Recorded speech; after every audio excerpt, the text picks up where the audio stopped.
everybody. Welcome to Learning the Scottish Great Highland Bagpipe with me, J.D. Ingram, pipe major of the Charleston Pipe Band. This week we're going to be learning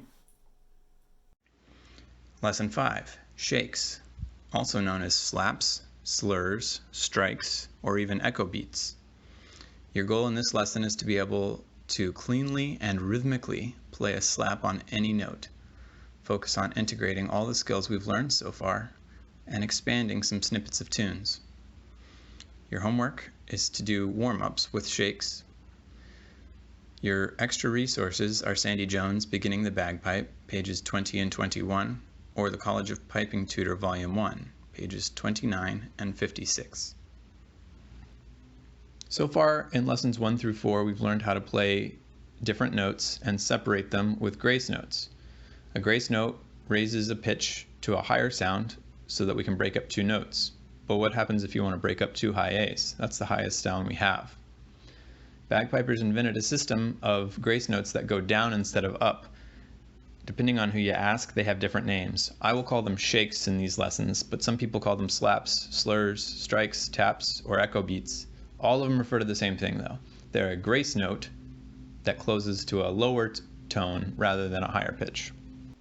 The first set of shakes we're going to learn is bottom hand shakes. On the bottom hand notes, low A, B, C, and sometimes D, you close all of your open fingers together and you make a brief low G sound. Pretty straightforward. Alright, let's play some bottom hand shakes. The lowest note you can play a shake on, where you can close to a lower note, would be low A, right? Because G you can't close to any lower notes.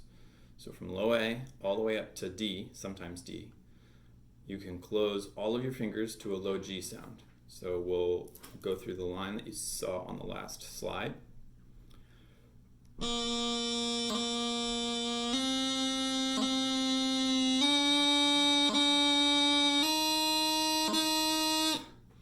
Make sure you don't get rolling crossing noises in that shake. It'd be easy to go, right? Don't let that happen. It's close to G and bring your fingers back up together. Same for C and D. Not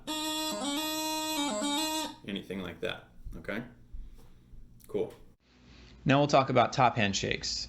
For your top hand notes E, F, high G, and high A, and also sometimes D, you have the option of tapping just the highest finger to make a brief sound of the note below. For D, this would be your pointer finger, E would be your ring finger, F your middle finger, G your pointer finger, and high A your thumb. In all of these cases except for E, this makes the sound of the note directly below the note you're playing. For E, because your bottom hand is in home position hopefully, you actually close to a low A. Now let's try some top hand shakes. We do these on E, F, G, high A, and sometimes D. You close just one finger. So we'll try it starting from D, the line you saw on the last slide.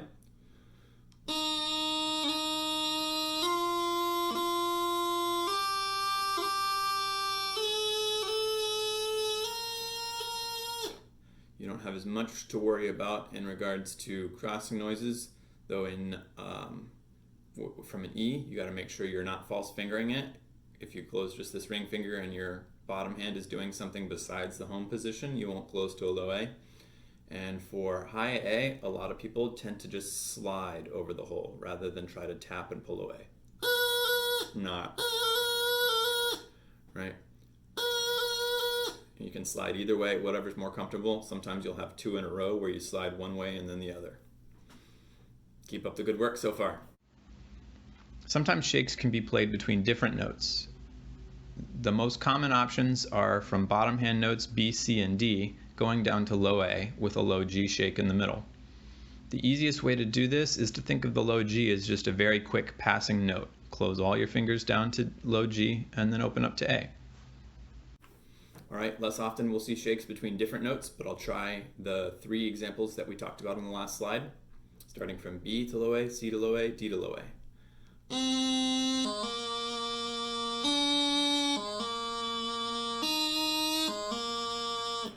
You'll notice C and D to low A are actually basically like a purposeful crossing noise. That's a crossing noise that does occur sometimes.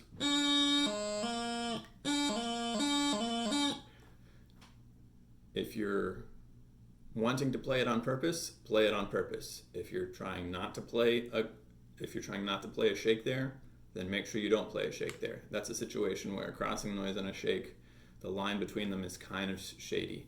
So be careful with those. Here's a sample tune that we've learned before, Twinkle Twinkle Little Star from Lesson 3, but we've added shakes in place of some grace notes for musical quality. All right, let's see some shakes in music. I've put some shakes into our copy of Twinkle Twinkle Little Star from Lesson 3. So pay attention to what's written. We've got shakes between the same note and between different notes at the end of the line or at the end of the phrase. You'll figure it out. Let's try it.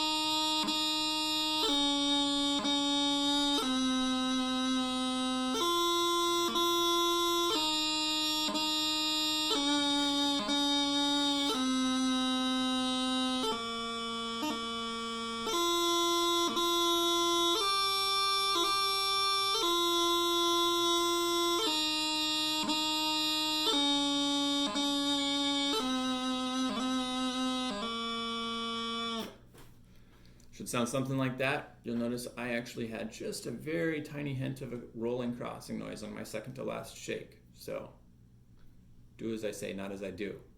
Be better. Thanks for joining me again today. Some final thoughts for you. Practice your shakes between different notes. You want to make sure your fingers are moving quickly and together.